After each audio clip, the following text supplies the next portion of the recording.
who we are. That's Tristan. Yep. Tony. Sean. Richard.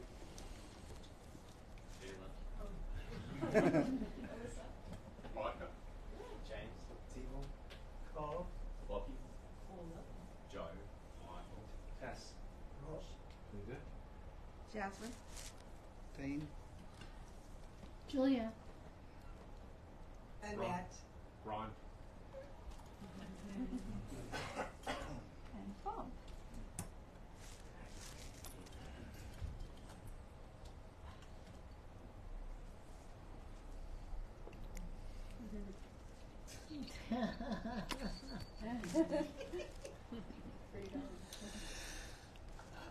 Hi, everybody. Well, it's the same old, same old. For those who are new, what we talk about here is what they call an Advaita in the Hindu scriptures. Advaita translated means non-duality, not two. One without a second, or only that. That is all there is. And we point each and every one to the fact of their own being, that is all there is, really,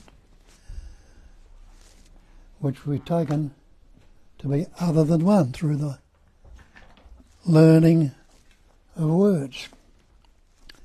So I can't teach you anything, and I can't tell you anything. Understand that right from the jump. All I do is point toward and ask you to look to where I'm pointing to see for yourself. Because nobody can teach you anything and nobody can tell you anything. Purely and simply because there is no one other than that essence that you are, the life itself. Another way I put it, I'm not speaking to anybody. I'm not speaking to any mind. I'm speaking to that I am that I am. And that I am is the sense of presence, which translates and expresses through the mind as the thought I am. Just to this and nothing else.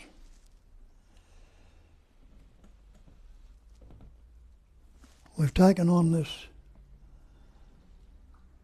idea of separation purely and simply because we learnt words. And when you look at it and realise you were not born with any words. You didn't have any words for, you were 18 months, 2 years old. 18 months or 2 years before you learnt words. Parents fussing around you, speaking words to you, and you picked up the words from them. Little Johnny or Little Jean or whatever your name might be. And anybody asks you today who you are, you'll say, oh, I'm Little Johnny or Little Jean, whatever your name might be. And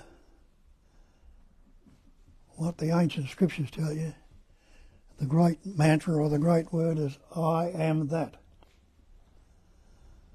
And understand and recognise that that is all there is.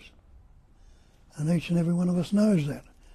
Because that's the chair you're sitting in, that's the carpet on the floor, that's the room, that's the space in the room, that's the tree, that's the flower. It's all that. What have we done with it? We've attached words with meaning onto it. And it appears to be separate things. But I tell you again, it's the one essence that's patterning, shaping, forming, appearing and expressing as everything. And so each and every one of us is a unique expression of that. Not two. How did this come about? Well, where did you begin? And you'll say, I was born. But can anyone remember your birth? And you know, you can't remember your birth. How could you remember it when you've got no words? So the little child, how did that come about? And it's all the one essence, the one being, and everything is that. Well, You came out of the womb of your mother. That life essence, when you look into that and investigate it, your father, that animating life essence, the pattern shaped and form your father, from the food he's eaten, and the prana, the air he's breathing and everything, I enabled in that pattern a little microscopic particle called a sperm to form. That sperm was suffused with intelligence energy. It knew what to do. And the same in the mother. That animating life essence that pattern shaped and formed your mother enabled in that pattern a little microscopic particle called an egg or an ovum to form. That ovum attached itself to the wall of the uterus. And the sperm swam to the ovum, showing there was life in them, both of those, the sperm and the ovum. There was life in them. And when those two came together, they formed this little embryo, this little fetus, which is what you are today. What were you doing about it then? Well, you weren't doing anything about it for a start off. You had no words. But it was happening. And then, after about 18 months when we learnt words, and we learnt the word I and me, and in the Bible it tells you, in the beginning was the Word. The Word was with God, the Word was God. All things were made by Him, by the Word. And there was nothing made that was made without the Word. And isn't that so? You look around you here, you see trees, flowers, room, people in it, everything, it's all words. And have a look at the Word. Is the Word the thing? Well, take the word water, try and drink the Word. Try and swim in it, see if you can drown in it. Take the word fire, try and cook with it, burn yourself with it, heat yourself with it. You can't. Look at all these words, and they're all just labels we've put on things. They're not the thing itself. And we learnt more words, our parents. Then we went to school and learnt more words still, and believe ourselves to be this conceptual image, this mental concept, this word that, who am I? Well, I am Bob, the Australian, the good fellow, or not so good. But all these other concepts on it, and take that to be real. Not realising that what they point out is true. And the scripture's saying is know the truth, and the truth will set you free. Free of the belief. And when you look into the dictionary and look up the word belief, you'll see it's an unquestioned acceptance of something in the absence of reason.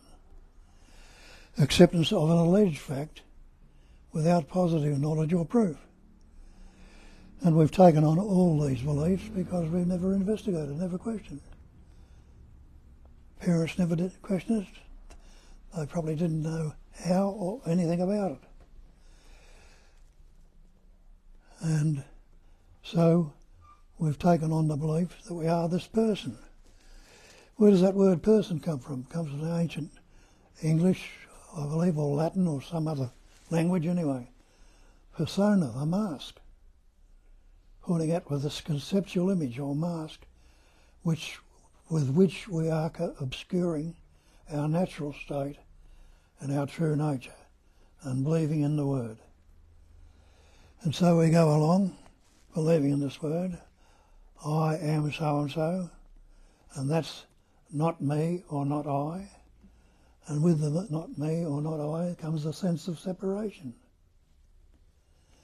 And separation brings with it insecurity, vulnerability. It's only me that can be unhappy, me can be fearful, me can be anxious.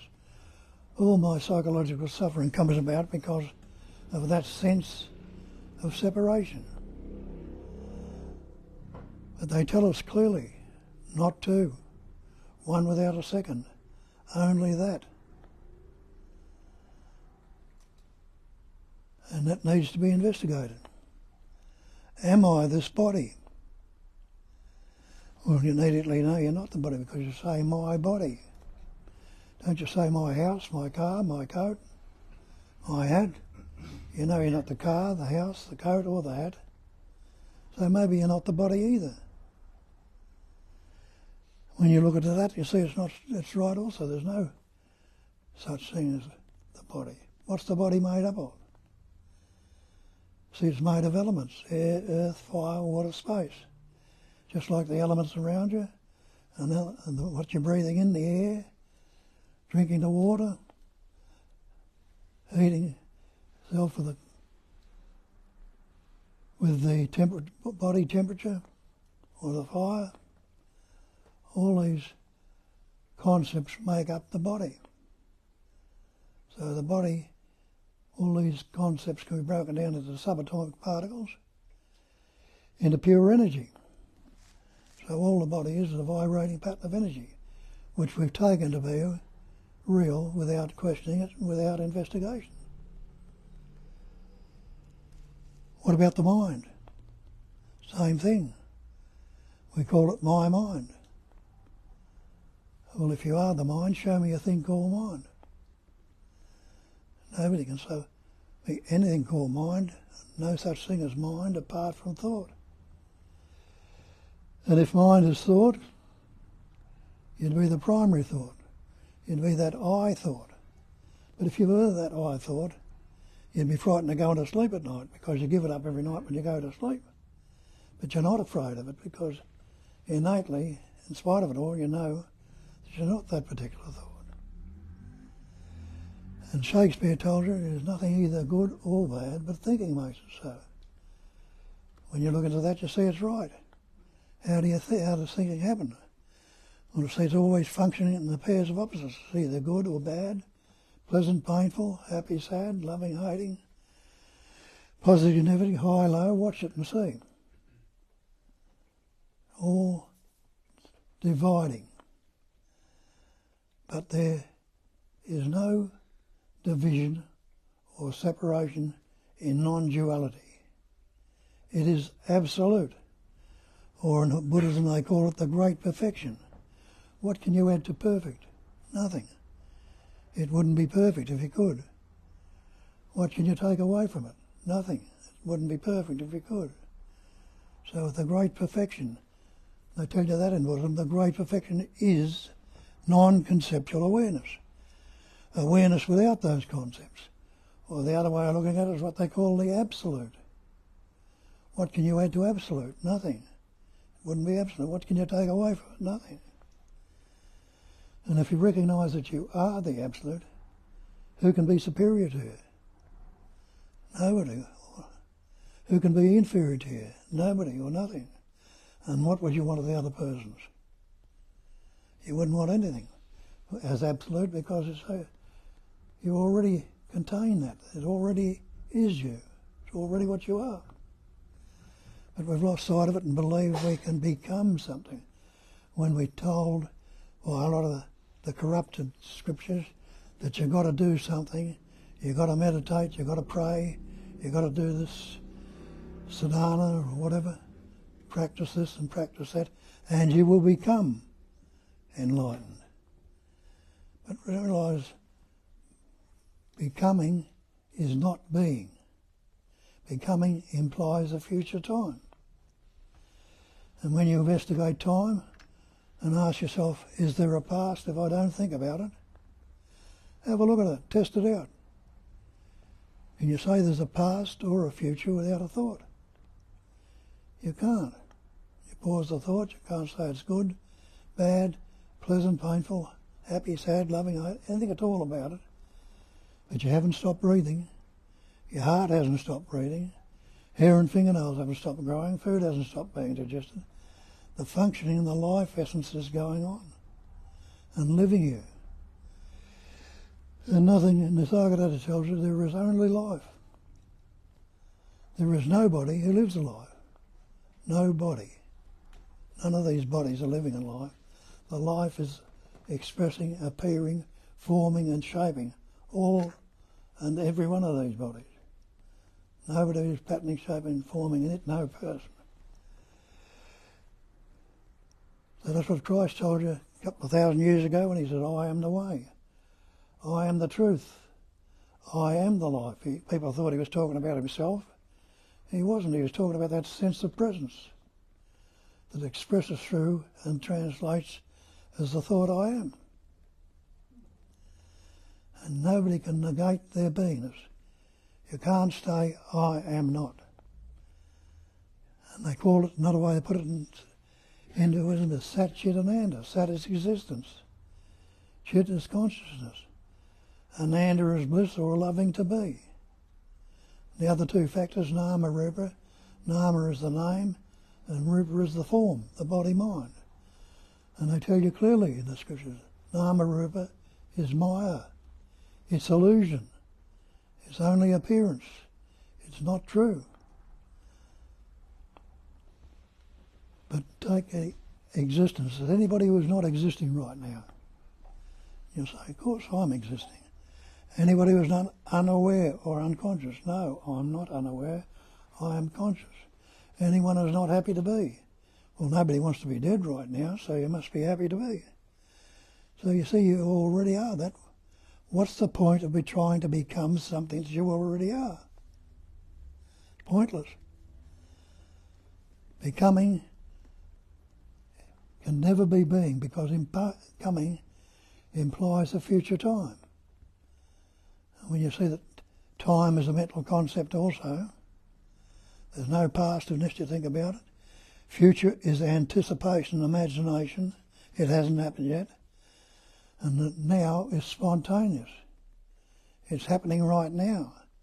And now already, and it disappears straight away and it's happening again. And when you look into it and investigate, you'll see there's always this total presence, omnipresence, omnipotence, total power, total intelligence. That's the labels they put on this God, if you like. And realise you are already that. And you've got this, call yourself a human being, call God the Supreme Being. You take away that label human and take away the label supreme, stand up and tell me you're not being if you can. There is no one here who can negate their beingness. Each one of you, whether you like it or not, knows that I am. Thank you. But we've got the concept that we are this being, this separate entity, and from then on, the search starts. We're trying to become something. And they tell you again in the scriptures, what you are seeking, you already are. And the search is the problem. So that's what we point to. You're not this body. You are not this mind. You are not this person. You are that life essence, that intelligence energy, the activity of knowing, being, knowing and loving to be. And that is happening in each and every one of us right at this moment. So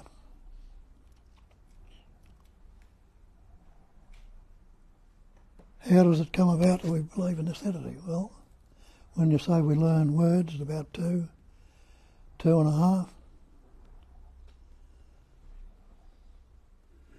and we take on this entity that I am this person, and something comes up and we like it, we haven't investigated, and the things we like we want to keep, not realising that everything in this manifestation is transient. It's constantly changing. This body that you're in right now is changing in this moment. There are cells, thousands of cells dying in it right now and being replaced. And each cell that replaces it is suffused with that intelligence. It knows what to do. A liver cell's not going to become a brain cell. A brain cell's not going to become a skin cell. Each cell knows what to do. Something comes up and I like it. And the things we like, We don't want to go. We want to keep them there. Not realising no matter how much you love them, how much you want to keep it there, it's going to change. We don't want it to change. So what do? We resist it from changing. Don't you realise that resistance is conflict? If you're resisting anything, you are in conflict or at war with it. Resistance is conflict, and that conflict turns out as anxiety, stress, guilt, shame, remorse, jealousy, envy. All these psychological problems come about from that resistance. And that's uneasiness. Another word for uneasiness is disease. Disease. You're not at ease anymore. So there's resistance, conflict and disease. Something comes up that I like. I want to hang on to this one. I like it. It's good. I want to keep it. Not realising it's transient, it's going to change. So we resist it, or try to resist it from going. Again, in conflict. And that's become the greater part of our life. This psychological suffering, this fear, this anxiety, this stress, guilt, jealousy, envy that's going on in our life to the exclusion of the sense of well-being, the love and the happiness and the joyousness that's there. That's the opposite. But it's got little chance of being there, or for being there for very long, when we keep trying to alter, modify and correct it, fight it, instead of leaving things as they are. So something comes up and I like it, something comes up and I don't like it. So there's that conflict going on altogether. So again, it needs to be investigated. When I look into it and see this I that I believe I am can't think. Thinking, anybody here knows what their next thought's going to be? When you ask yourself, they realise, no, I don't know what my next thought's going to be. But a thought comes up. When that thought comes up, you claim it. I think this thought. As soon as you say, I think, you formed a subject, a so-called subject, a thinker, that's thinking of the thought. Whatever the thought was that came up has now become the object. So we're back into subject-object again, thinker and thought. But can there be a thinker without thinking? Look at that investigate. You'll see there can't be a thinker without thinking. And can there be the thought without thinking? There can't be the thought without thinking. So thinking is the actuality. Just the same as seeing. The thought I see comes up. The thought I see can't see. But seeing comes up and it's claimed as I see. Hearing, tasting, touching, smelling, feeling. The ing is something that's happening in the moment. When I put I see, I think, I taste, I touch, I feel, you're relating it to this conceptual entity, which is false. So we get the wrong take on things, believing that we are the doers, the choice makers. But investigate and see that the thought I see can't see, the thought I think can't think, the thought I am aware is not the awareness, the thought I choose is not the choice maker. Thought. There is the spontaneous functioning is happening naturally and effortlessly. There is no one, no personal entity that does it. Nisargadatta says there's only life. There is nobody who lives a life. When you look into that, you see it's true. Life lives on life, and out of life, more life comes about. Christ tells you that when he says, I am the way, I am the truth, I am the life.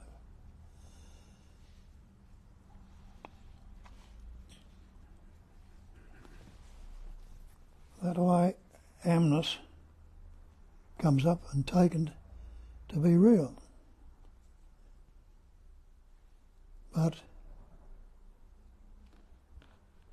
when you realise that the thought I see can't see, the thought I hear can't hear, there is only the sensation or the feeling. And that's all that thinking is. It's a vibration.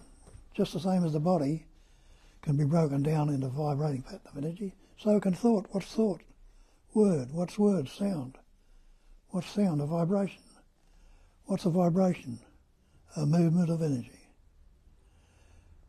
So all this body-mind is a vibrating pattern of energy, suffused with that innate knowing or intelligence.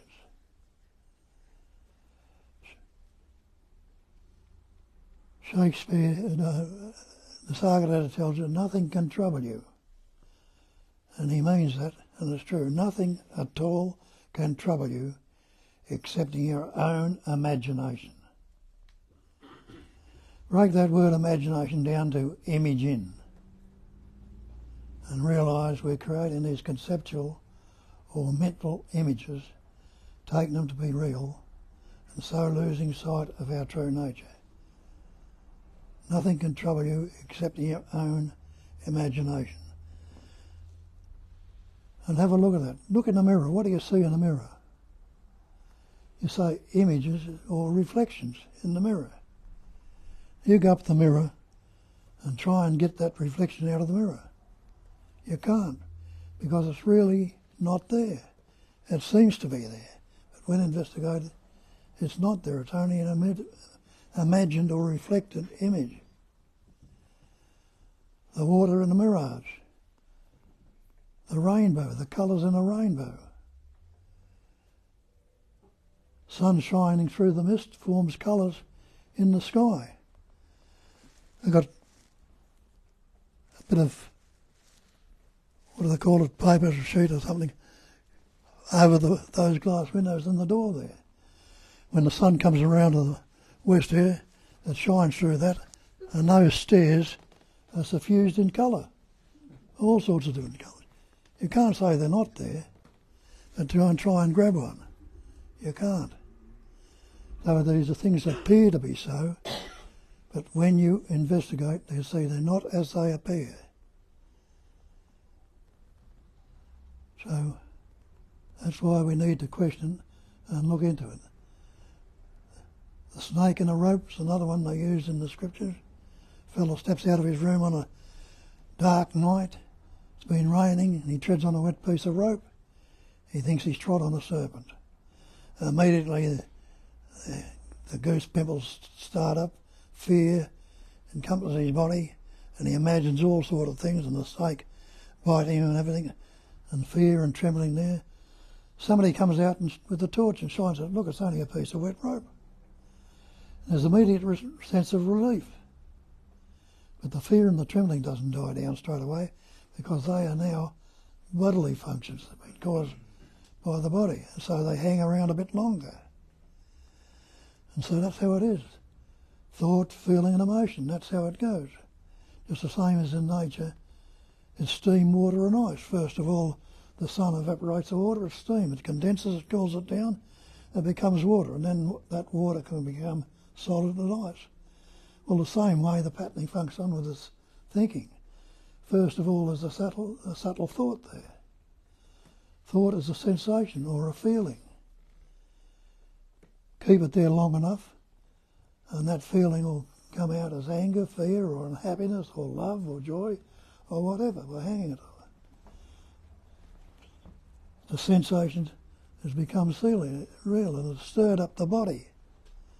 And the body, blood pressure's raised, and all sorts of things going on. And the thing is, before we look into it, another thought comes up and keeps it going, and another thought, because we try to cancel this one out or the other one out and do it by thinking. But there's nothing either good or bad, but thinking makes it so. Left as it is, it will come around, just the same as in nature. Get your clue from nature.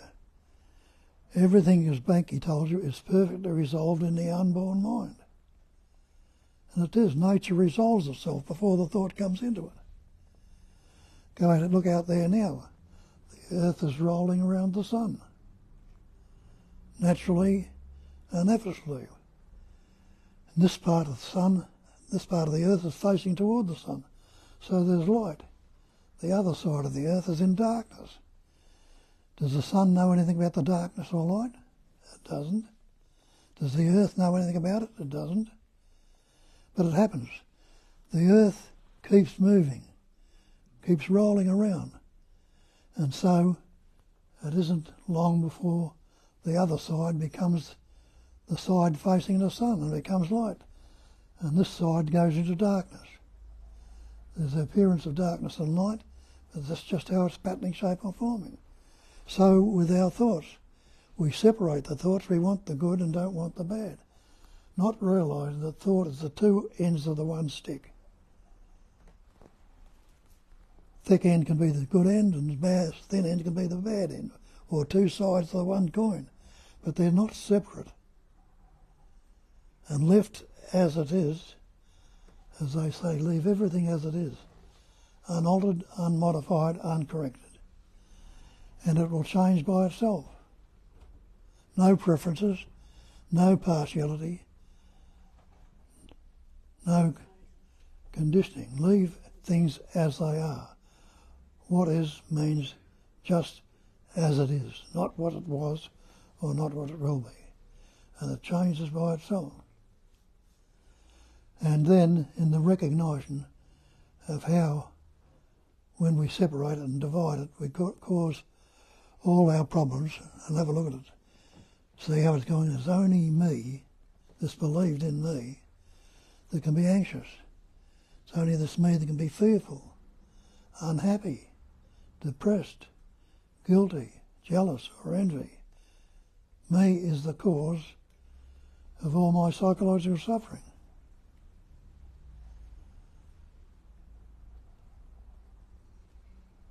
And when you investigate and have a look at this me and ask yourself the simple question, can there be a cause or can there be an effect without the cause? Because the effect of the cause is the psychological suffering. Can there be an effect without a cause? Well, if I see that the me is a fiction, what am I going to relate to? Nothing to relate to. Left as it is, those thoughts won't hang around forever. We keep referring to them and relating to them. We keep them there longer than we should, and the suffering is more than what the sense of well-being is. But left as it is, that sense of well-being will come up, being well, nothing wrong. Sense of well-being, sense of joyousness, love and warmth, the opposite of unhappiness, depression. That's there just as much as the other is. And recognising it and being with it, relaxing into it, not trying to become it. The very trying is what keeps you away from it. Whatever activity is needed, it will come off if left to itself. Just the same as you don't know what your next thought is, yet a thought arises. So, have to look at that, and when you see, stay in that, when you won't relate into the opposite one, into the fear and the anxiety so much, because you recognise, left as it is, it must return to its natural state. So you can be free of all this psychological suffering. That's what we point to, that's what we relate to, and that'll do tonight. So if you've got any, a lot of you know it here, and you can tell us about it because somebody who's looking at it for the first time might hear it differently from what I'm saying it, and understand it better from you what they could from me, and others mightn't. But some of you might have questions. Well, don't hesitate to bring them out. Somebody might answer them for you in a way that you might hear it and settle down. But you'll get the taste of it and resonate. There's a resonation with the hearing of it, a sense of well-being, being well. and recognizing what the Buddha told you a couple of thousand years ago when he says it's a cognizing emptiness. That emptiness has the capacity of cognizing or knowing. And he made the statement that emptiness is form, pointing out that all this emptiness, all these forms are empty. Emptiness is form, he says, and the form can be nothing other than the emptiness. So you and I and everything in this room are emptiness. The room itself is emptiness. They also tell you in the Buddhist textures that the great perfection is non-conceptual awareness, or the great reference point of the great life is the basic thing, the basic space of phenomena. Phenomena is space, and everything, there's nothing you can postulate or think of that could be outside of space. What would it be in? This room, everybody in this room is full of space, and everybody in it is full of space. The room itself is full of space. What's on the other side of it? Space. Can you think of anything or postulate anything that could be out of space? What would it be in? When you look at it, investigate it, you'd see it'd have to be in space. But space is no thing. It's got no centre to it. You can't find a pinpoint and say this is where space began. It's got no circumference to it, or no boundaries. It's boundaryless. It's got no pattern, shape or form. Yet it is the content, everything is the content of that space. Space is no thing. Can something come from no thing? It can't. So whether you like it or not, you are all that space-like awareness or emptiness. And in the recognising it, it's a much greater way of being, knowing and loving to be. There's much more being well, nothing wrong, and joy in it, happiness and contentment. So again, get into it. Cat?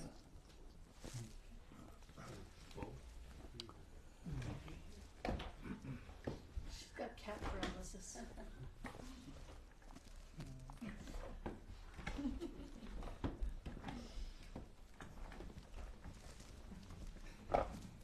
She's comfortable here, don't get disturbed. Okay, that's your ears. Thank you. And we have a few messages from all over the world saying welcome to all the crew, all the crowds. And we have one comment from Laura, who just who was just commenting on what Bob was saying a moment ago. Left as it is, action will come if it is required. This is completely pertinent to my question on Thursday evening. Thank you, Bob. Yeah, it simplifies everything. Whatever is required shows up in the moment. If the thought is required, thought will arise. And if the action is required, the action will follow. That's really what it is about. Initially, people who are here, especially for the first time, have a concept about Bob being superhuman, being superior, being something better, and they don't want to listen to anyone else. What Bob says, everyone is that already. Everyone already knows innately, in the bottom of their hearts, that they exist. And really there is nothing else that needs to be known. Everything else is disturbance, third-hand information, acquired knowledge, which basically can be ignored. So we share that message as we are all already aware of our presence. And we encourage everyone to share and to listen to each other, because there is no one here who is not aware of their presence. You might be aware of other things, you may have political affiliations or opinions or things, but those are all third-hand informations that are to be discarded really and recognized as just something that obscures that pure presence of awareness. So anyone would like to start and ask question or share or tell us how you're going, or perhaps even reiterate what Bob was saying, maybe something that resonated strongly in his beautiful spiel today?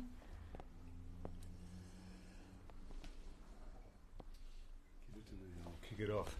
Kick it off. Thank you, Kick Peter. it off. Had a crack, eh?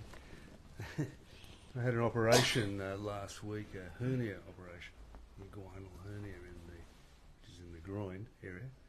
And at one moment, as they were wheeling me in to have the operation, everyone around, all these guys, there's about 9 surgeons and this people hanging around. One guy said, "Well, who are you? Who are you?" And I had to laugh at that. I really laughed loud, and I said, "That's really a great question. Thank you so much." It's not in the answer, is it? It's not in the answer. It's in the question. It's simply in the beingness. You know, I'll leave it at that for the moment. Anyway. Beautiful.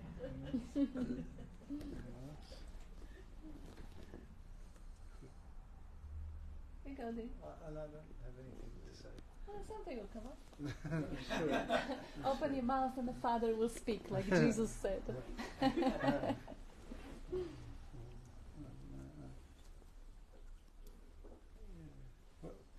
What was the last thing you were saying? When you leave it as what will happen will happen. The word will come up, or the right. Yeah. But it's not necessarily good or bad in the conventional way of looking at it. It could be any. Absolutely. It can appear in an infinite sort of way, Mm. but it always does. It always Totally. the next thing just comes up. Is just always coming up, and no one really can fathom. You can pretend that you think there's something that you know what's going on, but you don't. You don't really know what that's going to look like or how it's going to appear. But you just do know that it does. Yeah. And it will, and it always has, and it always will, and that's it. Say something profound, because it's not going to come out of this mouth. No, that's actually pretty profound, and especially what you highlighted, that it not necessarily will be good or bad in a conventional way. Yeah. You know, according to the social conditioning, this may be something dreadful. Like something dreadful, Bob was drinking alcohol. What dreadful, how stupid. He didn't decide to become a drunk, but that's how it happened. And if it hasn't happened this way, he wouldn't be here right now. So in a conventional way, well, his mother wasn't too happy. His friends, especially those who lost few teeth, weren't too happy. What are you telling my story for? It's a great example. It's a beautiful example. And anyone can have an example in their own life of something that didn't go right the way we actually hoped for, and it turned out along the way to be the blessing rather than the curse. Because the intelligence of life is so infinitely greater than our little ideas that we may want to have. And our little ideas, conditioned ideas of always following pleasure and avoiding pain. Where sometimes there is no growth if there is just pleasure. The challenge is part of life, and things do come up. And judging them as good or bad is just the weakness of the mind. I mean, judgment will arise, but it doesn't have to be blindly belief. This is the freedom from believing whatever shows up in the narrative. This is the freedom. The narrative may still be coming up. But now, if you are the space-like awareness, if you are that conscious field of knowing, then the belief doesn't exclusively have to feed every thought that comes up and make it real. Like little children, they were told about the fairy tales and the Santa. They haven't had a facility to question it. Everything that mommy and daddy said was a gospel. So that was the truth. The Santa was real, unquestionably. Today we are in a different place. Those things can be looked through. They can't be questioned. And then if you question every single thought, you will see that none of them is true. No thought could ever be true. They are all based on third-hand information and assumptions. Even the obvious one, like sky is blue, is it? It's not. Bob has the example about the blueness going in through the airplanes, or where is the blueness at night, or in a colorful sunset. There's no thought that is true. The thoughts are a wonderful means of communication and means of connection and finding in that beautiful play of life different way of joining, like being a female or being Australian or American or whatever, just moving and finding connections. Beautiful play, but they're not true. If anything, they're just temporary settings facilitating the dance of life. But what is true? Underneath that changing, vibrating narrative, there is something that never changes. The only thing that is reliable, that's been here forever, even before the time, means before the mind, before the thought. And that's what we give the credit, that's what we give due attention. Back to that, what you called it, basic space of phenomena. Basic space before the phenomena. Basic space for the phenomena. To arise and express it. That's home. That's freedom. That's the true nature. That's what we are.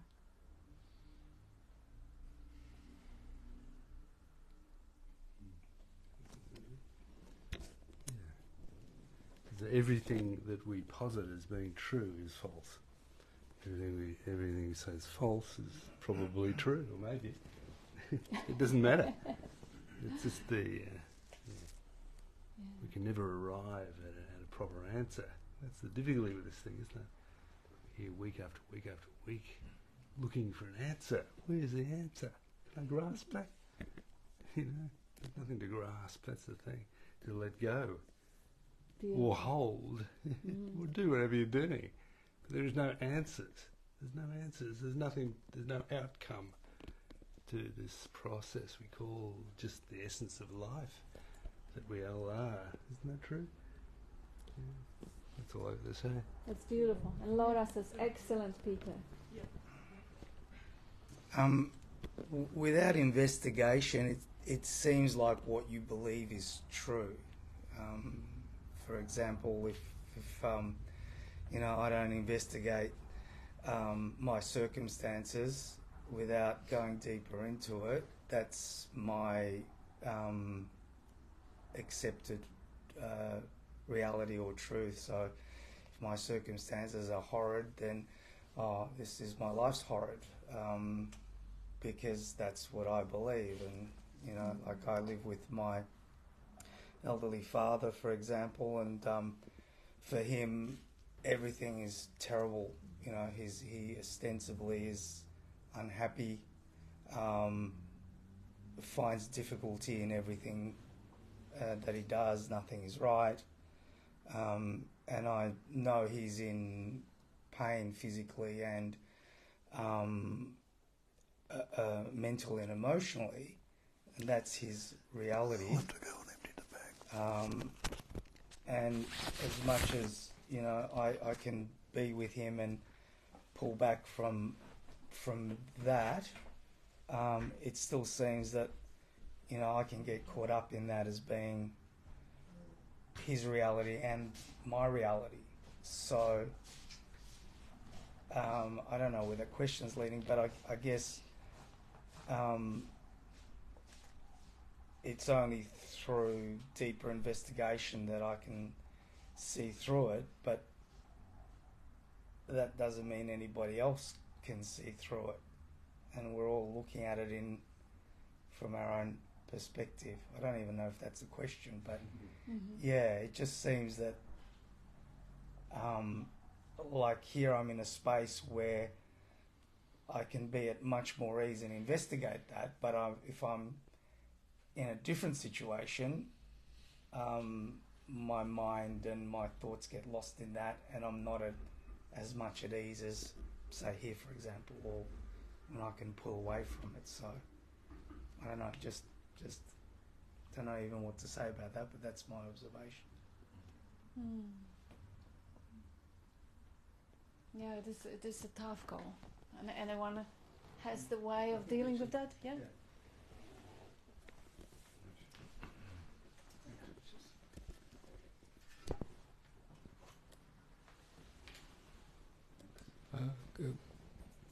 cat quoted Jesus, open your mouth and the Father will speak. Well, I have a complaint. I've opened my mouth in a bar. No one shouted me a drink, not even the Father.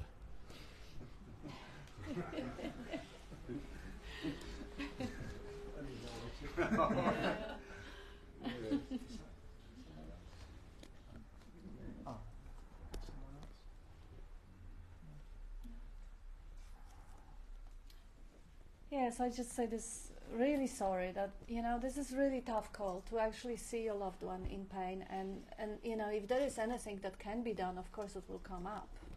They are pain management specialists and perhaps, even a psychiatric care or psychologists, it will come up. You will be guided, you will be open, life will facilitate it.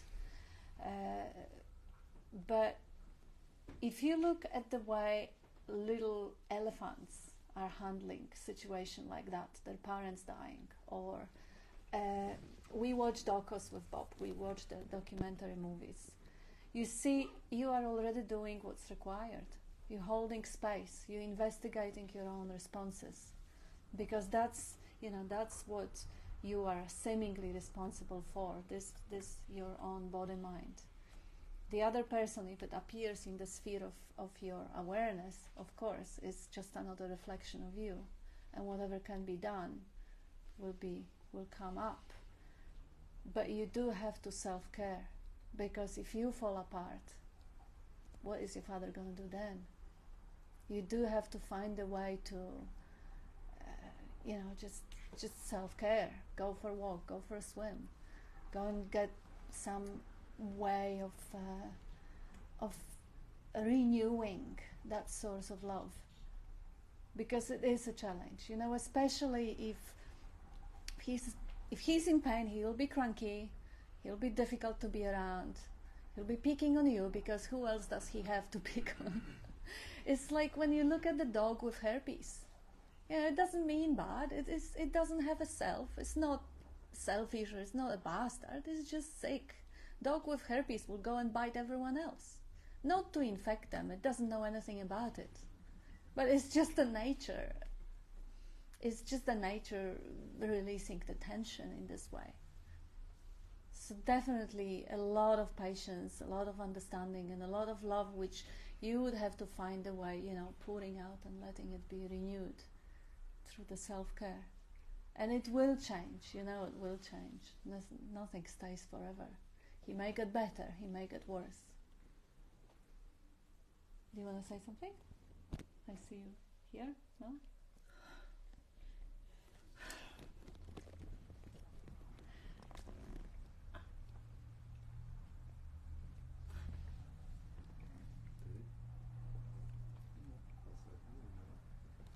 Will I have a bit of a think about it, Julie?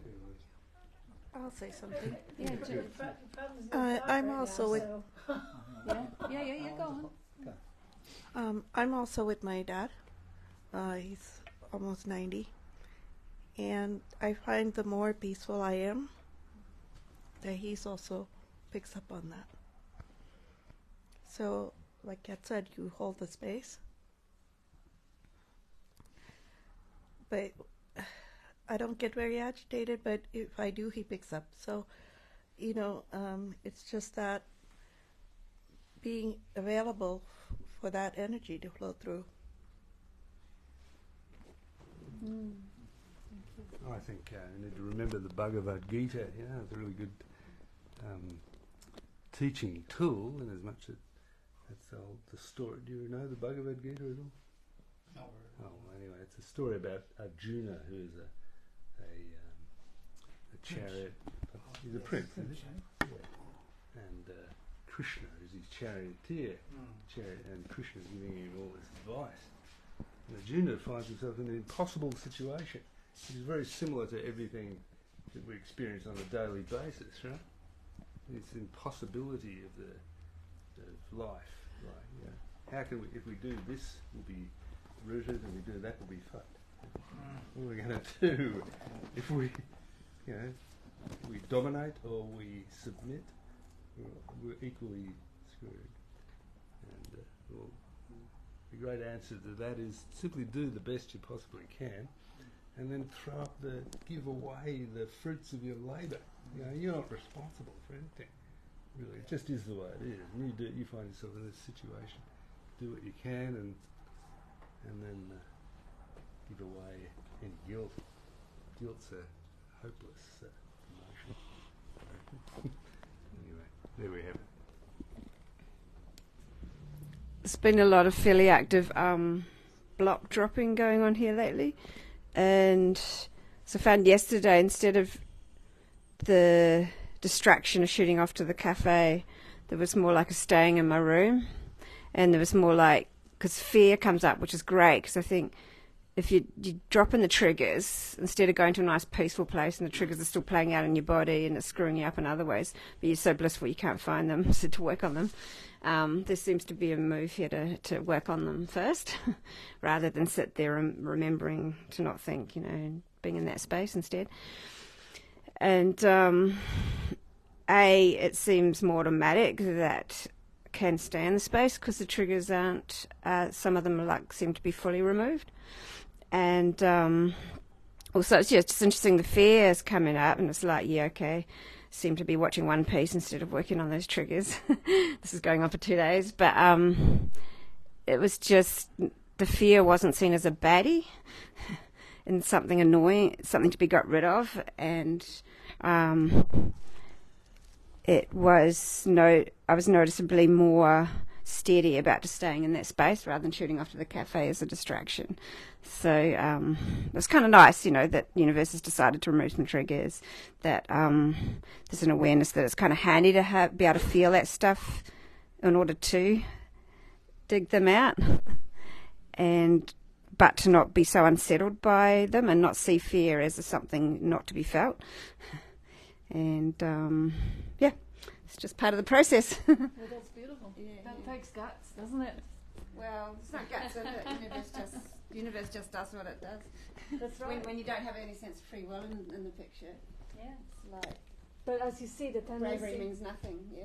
the tendency was to run away and to get distracted, and now there is a freedom from that tendency. Freedom from that is the best way of putting it. And it is really beautiful. This is what we are noticing here, that technically nobody can do absolutely anything to stop being imagined self, because you've never been one. So how could the imagined self get rid of imagined self to become something that it is already? There's nothing that can ever be done.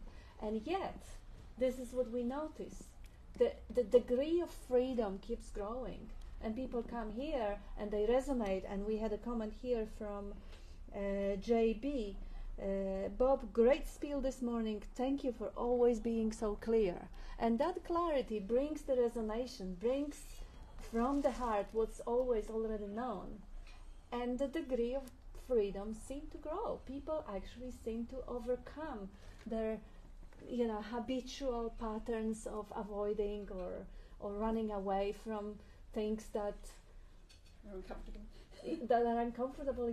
They find the guts to actually face that energy which is also just another way of that brilliant, magnificent, radiant life dancing itself into all the forms. If it was only pleasure, it wouldn't be known as pleasure. There has to be the other way. There has to be the dark and the light, the pleasure and the pain, the health and sickness. All of it is equally that. And we have another comment from Gilbert. By listening to where someone is coming from, we may have insight into our own patterns of behavior. Being is thought free. Be still and know that I am. Great reminder. Thank you, Gilbert. And also seeing where everyone is coming from. Even a grumpy person who is uncomfortable on an eel, it is coming from that sense of being and sense of loving to be. Loving to be, expressing us, I don't want to be uncomfortable. I don't want to be in pain. Just hear me, just see me, just hold space for me, understand it, receive it. And of course that's only possible if you don't follow your own pattern of running away from uncomfortable situations.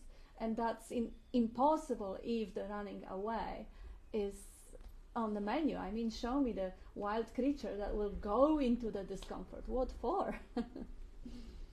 So yes, it is a fine balance in a way, the life dances, and you could actually see how life facilitates as you voice the difficulty. You can see how life will facilitate navigating through it, how you will find yourself once in a position of running away for self-care, another time in a position of being curious about your own responses, yet another time about being complete space, receiving the compassion empathically what's happening there, yet another time just shutting down. Just fascinating, because the whole picture will be filled with very, very different elements of the landscape. It could still be as difficult as it is. It could still be an incredible insight into the nature of life and in the nature of mind. I can't relate to it, even though I live with 95-year-old, but he is so serene. He's so beautiful. Even if he is in pain, he won't be grumpy or picking on me or anything like that. That's the only way he does it. It just makes us both laugh.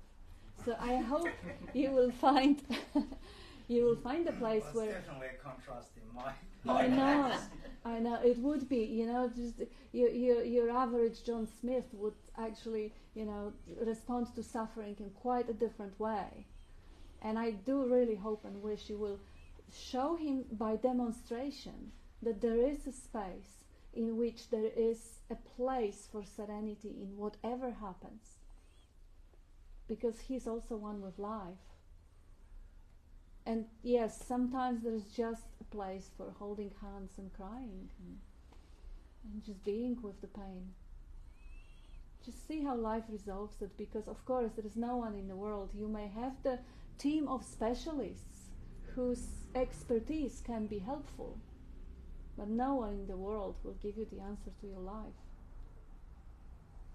And only life will, which is you.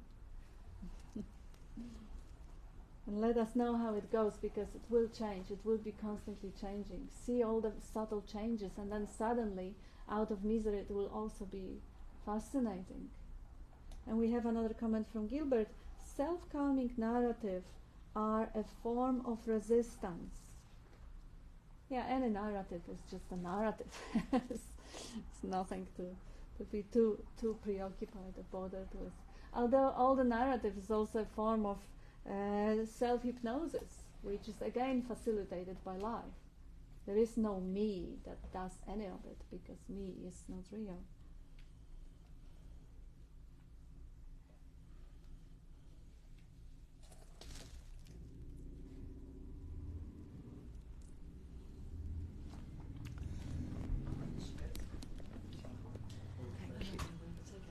Oh yeah.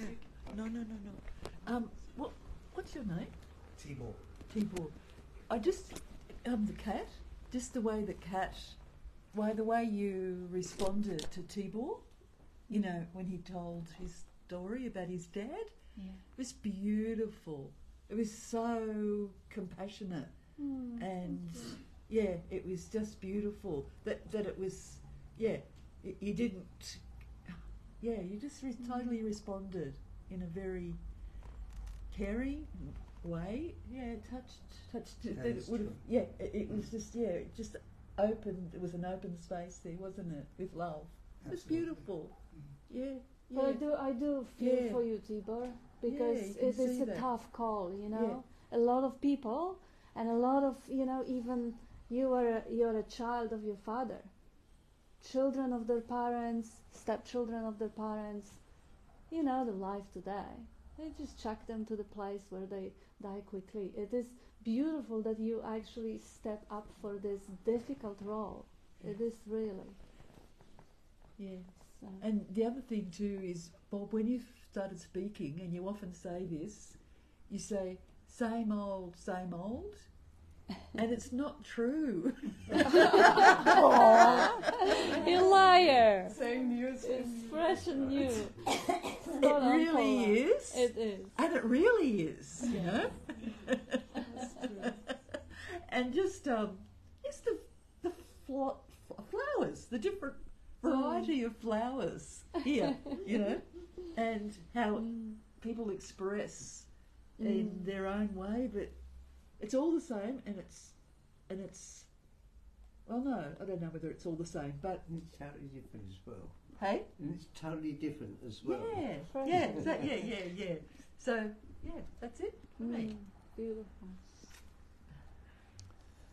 I actually had a kind of similar situation, and your sharing was so useful. And I thought the way I take that, and I thought I actually raise it. So if you have, any advice or I appreciate, because the way I deal with it, I mean, it's about my son being new in Australia and settling to a new life. It's very hard for a young person, I've been there myself. I've seen so many migrants, it's always very tough. And he's a very introverted and doesn't, make friends easily. And then his life is not going the way he imagined here. So he was disappointed and worried. And because I really love him so much, of course, I also went to that space for a while of being. But because I take every situation in life as a teacher, and I've seen it, like I think if I'm in this situation, probably life is trying to show me something. So if I'm suffering in any situation, for me is like life is trying to show me something, and I try to get that message. So for the way I deal with it was like, what am I? So I was worried more than anything. I sat with myself and I said, okay, what is worrying me here? Why I'm so worried? I realized some of it is because I care for him and I don't want him to suffer. So that's valid. Beautiful. But I realized there is more than that in there. And I'm worried if he gets depressed or anxious or that kind of, that becomes, like becomes like a problem, big problem that young people go through. And we had a loss in the family. My cousin took his life, that kind of thing. I'm worried about that, And I said, is this really, are you sure it's going to happen that way? And is it going to help, thinking about that kind of outcome? Is it really reasonable? Is it like logically? No, well, it's not, because I don't know what comes out of it. I've been through depression and great things came out of it. So maybe it could be the same for him. And he's not depressed, he's just, a bit down and, So I actually took that worry, and I actually worked with it. I'm taking that situation as a way that I work on my reaction, on my own self, because any advice I give him, he just really hates it, Any solution I find for that situation, he absolutely disagrees, So, and it's just absolute annoying for him because, I'm the mom and whatever mom or dad says, it's wrong anyway. So I stopped giving solution. I started actually trying to be at peace with the situation myself, accepting that this is what it is. So I basically I went to do what I'm doing, like all these meetings. I stopped being worried. I tried to stop being worried, and it worked, And then things like this came up, like we watch now movies together, Maybe I have only half an hour a night, but that half an hour just brings both of us to a different space, And things are changing. I see that he is changing now, I think it has started after. Maybe it's relevant. I started changing. I started being violent. It took a bit of a time, a few weeks, 3-4 weeks, but I saw the change in him. He's fine now. I hope he stays fine, but right now he's fine. And I appreciate if any other thing come to you to as advice as well, or anyone else. Oh no, that's Thank just you. beautiful, Mitra. That's just such a great words of wisdom. How you actually use it to do self-inquiry, to recognize the love underlying all the worry, to recognize that projecting future in which there will be worse is pointless and is not taking you anywhere, and instead finding the place of perfection where things resolve themselves, remembering that love underlies everything. It's just wonderful demonstration of the deep wisdom which you tap into. It's yours, it's in your heart, and it is guiding you. It's just so inspiring. Thank you for sharing that. Another thing I did yesterday is dropped some blocks and issues, and at least it seemed like, watch things move away. So you set yourself up, for, you change yourself, and then, the universe comes along and does some jiggles, and, there's some shift.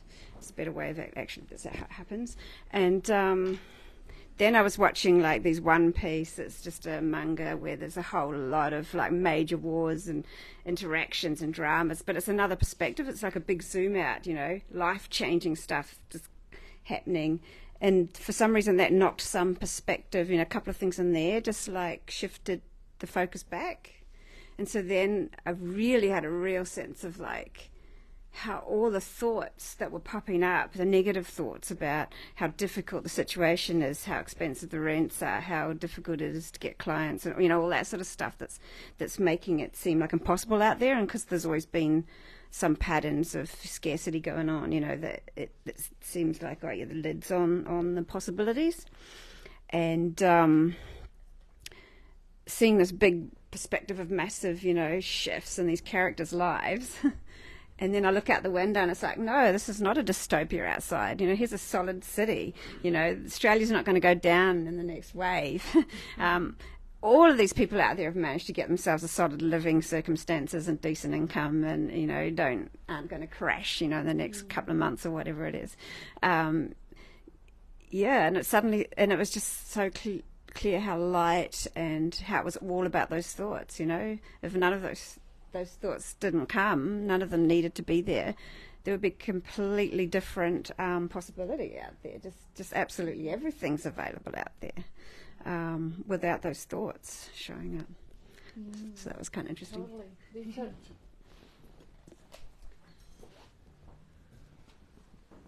Question, Bob.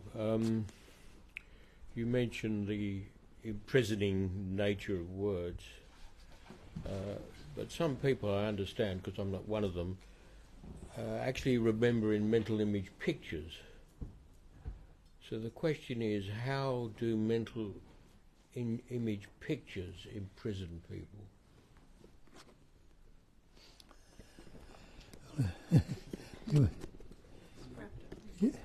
You imprisoned by the dream? Could you say again, Bob? Are you imprisoned by the dream? Am I imprisoned when? By the dream. If you're in a dream. Ah, yes, that's a great point. Yeah, okay, that's spot on, thank you. Beautiful. I've got no say in things, and that happened when I had to leave the room. I had no intention of doing that, but if I had stayed there, I'd have shifted a lot of you. Explosion. We have a comment. Yeah, did you want to add something? No? Yeah, okay. Get off that topic. Nice comment from Bradley, from Tazi. Psychological suffering is the symptom. The disease is belief in a false identity. Fantastic reminder, just a one-liner. Wherever there is suffering, psychological suffering, it is just a symptom. You can say that animals experience pain, but they don't experience psychological suffering because they don't have imagined self, false identity. And of course, you can't impose the non-dual teachings on people who are not interested in looking into it. That's just violence. You don't do that. But if you find yourself amongst people who suffer, it's just even a calming, noticing how, look, you believe in God, God looks after you, is breathing you, beating your heart. Or you believe in life essence is breathing you. You can relax, trust it. That's without imposing anything, but just kind of pointing out that whatever you believe you are, just put it aside and notice that life's already leaving you. It's already here. That's your true self, but you don't violently impose it on anyone who believes that they are something else. That's self-discovery that can be pointed on request. But if there is no urge to look into it, that is to be respected. And Vivek says, accepting it as it is. That's a great reminder too. And that's it for comments.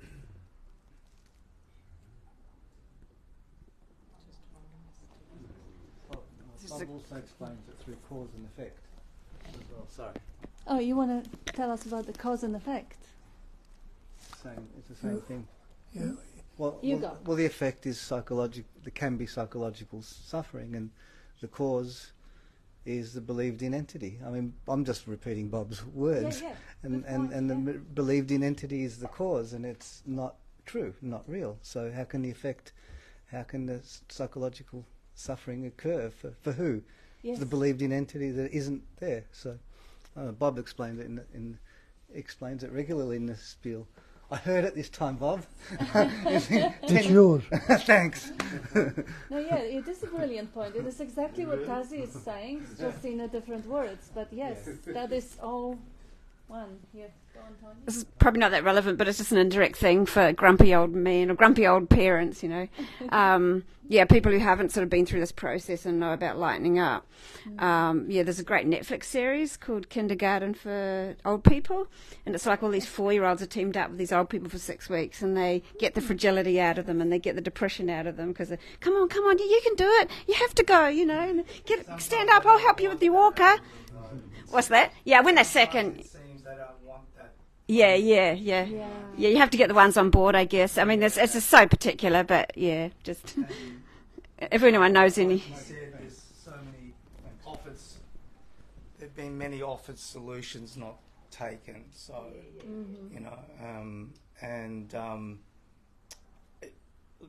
like again, as they say, you can lead a horse to water, but you can't make them drink, so, whether that's... Life is shit and that's that. Well...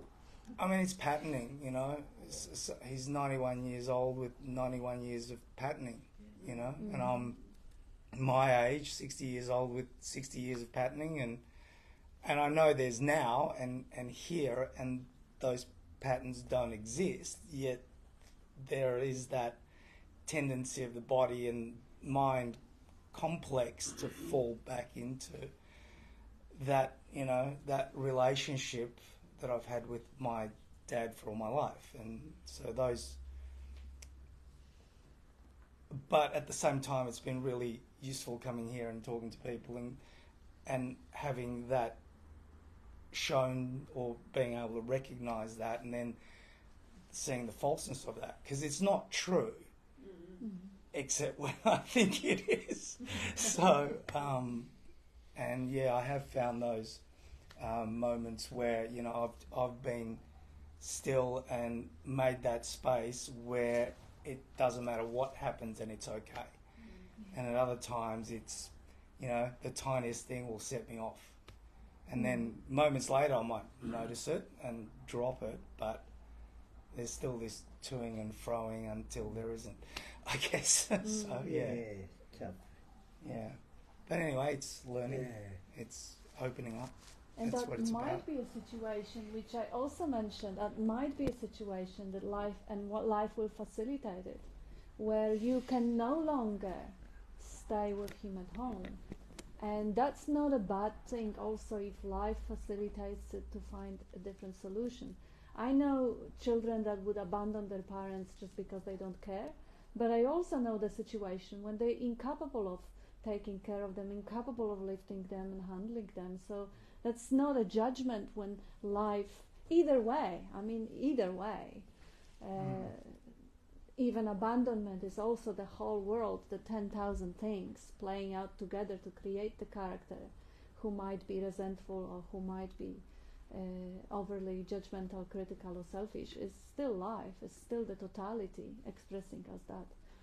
But yeah, just apart from all the social conditioning and concepts, life will facilitate a solution. For now, I bow down to you because I know it's not easy and you're still in that position. But when the time comes that it will change, that's still just life. It's always one day at a time. That's just the way I look at it. And things will undoubtedly change. That I know that, but I only need to deal with the moment. That's it. Yes. And if I go forward or backwards, that's suffering. For him, for me, I can see that he doesn't particularly want to be in the moment. He wants to be in the past most of the time when things were seemingly better, although nothing's really changed, But and I get that on many levels. However, the daily interaction is what I've got to deal with, and that's it. That is it. Yeah. I feel a song coming on. The daily interaction. Please. Paula, give it to Paula. Can you hold it for me, please, Cole? Yeah. Inspired by what you just said, okay? Now let go of the past, and let go of the future. I come into the present. Hallelujah.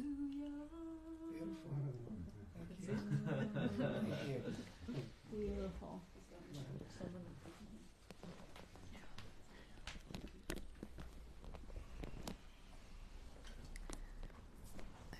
I was just going to say, when you notice it, to let it be. Are you trying to change somebody or expecting something from somebody else? And what is after, and since you already recognize that after 90 years, the patterning is going to be very difficult to change, can you simply let it be?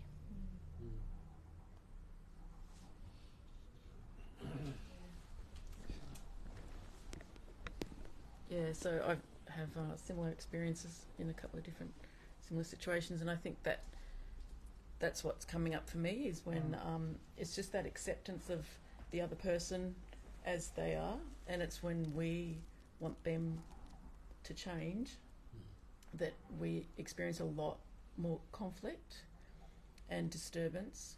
And as we know in life all the time, like, we cannot control anybody else, and the only control we do have is with ourselves. And when we do gain some semblance of control of ourselves, it's amazing what external things change, but actually they're not changing, it's our response to that that's changing. And that's the only thing we have control over. And so whenever we're in conflict, then that's a sign that we're resisting something. It's what Bob has said today, right? So resistance is conflict. I heard that too, Bob, so thank you. Yeah. And it's just all these benchmarks that tell us, we've still got work to do on ourselves. It's not about changing anybody else, and it's about acceptance of where they're at. And it makes sense. It makes total sense that somebody with their experience is who they are now in this moment, as it does for ourselves. But as people who are wanting to change ourselves, like that's the only thing we can do and we can focus on. Anyway, blah, blah, blah. Yeah, I feel a bit guilty when I don't challenge my sister. I feel like I'm along for a free ride, but I just go, everything you want. I'm nice and quiet and peaceful, and until she throws a tantrum at me, and that'll happen. But I feel a bit guilty that I'm not challenging her anymore. Yeah, but it's none of our business. No. It's literally none of our business. It's none of that. Like how It's just- somebody wants to live their life. Yeah, it's their it's got life. nothing to do with us, and how we take it. Or even, That's our business. even wanting to live is not the right word, isn't it? It's just the way they are is the way they are. Absolutely. At a point in time, the way I am is the way I am at any point in Yeah, time. and it's you who wants to change. So that's your business. Yeah. You've got no business in wanting anybody else to change or to learn or to do anything different. None of our business. I just want to say something. My outlook on it is, you made it to 90. I will just shut up. Yeah. But to some degree, though, it doesn't. I mean, I understand that, but I still think there's ways of interacting that are,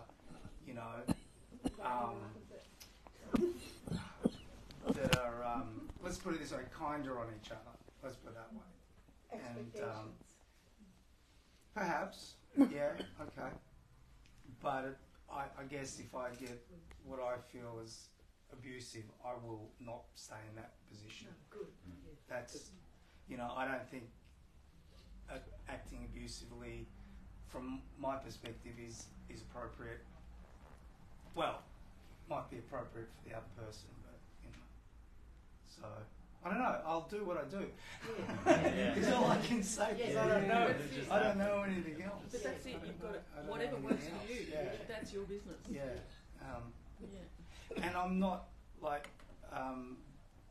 we've spent a lifetime in a relationship of wanting each other to be different.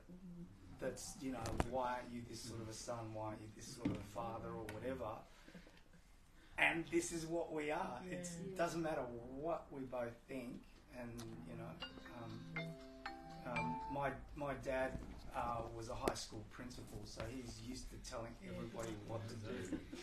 And that's how we teach you to be like this if you're not like that. Yeah, absolutely. However, he's my greatest teacher at the moment because he's making me look at everything about the situation. So, Up to you. yeah. So, anyway. The Daleks are never tired of telling us resistance is futile. I was thinking of that before the ball. Ah, the ball, Yeah, close. I hear you, mate. I've just spent nearly 5 weeks with my father, who I see, if I'm lucky, for a week every 4 years. He lives in Europe. Yeah. I've never spent as much time with him in 16 years as I have over the last 5 weeks. And I've never been so frustrated with him. Yeah. And I've noticed that for the first time in my life, I have an adult voice to a child who's never been able to understand nor respond to their dad never being there. Or not being there enough, right? So my situation now is that I'm incredibly grateful that I've just been able to look at this relationship with feelings and hurts from the past and with a mind from now. Yeah. So everything that's come up and that is continuing to come up for me is at least in part processing something I hadn't had the chance to process at some other time. So maybe you'll find some of that. Yeah. Well, I'm only processing it now. There's no other time to process any of it, I guess. The time is now, isn't it? Yeah. Sorry. Are we running out? We running are out over of time? time now, Yeah. so just Okay. wrap it up. Just quickly. I just want to bring the whole thing back right now, just in conclusion, perhaps to who we really are. This is the question, isn't it? Who am I? And we have nothing to do with anything, really. Yeah, I have a couple of people to include from the community. I won't say that anymore. Did you want to say something more? No. Oh, sorry, I thought you just finished. Yeah, we are over time, and Gilbert brings up that is hopefully just the wording. Who can change the self? And Jasmine pointed at as well. No one. Even the self is, everything is changing in the appearance. Nothing stays unchanged. So any change that happens within this one, it might be facilitated by extra light of consciousness, but even that, the credit for changing that one body belongs to life, not to the imagined self which doesn't exist. And Gilbert also says the true insight cuts through all psychology, and Vivek says self is ever present, there's no chance of changing. And Julia is reminding everyone that tomorrow in the morning there is a special Zoom that Bob has for the American crowd, and everyone from Australia and anywhere else in the world is also welcome. All the details and links are on the website. They are also Zooms. They are Zooms 3 times a week. So Thanks, Bob. Thanks, Kat. Thanks, everyone.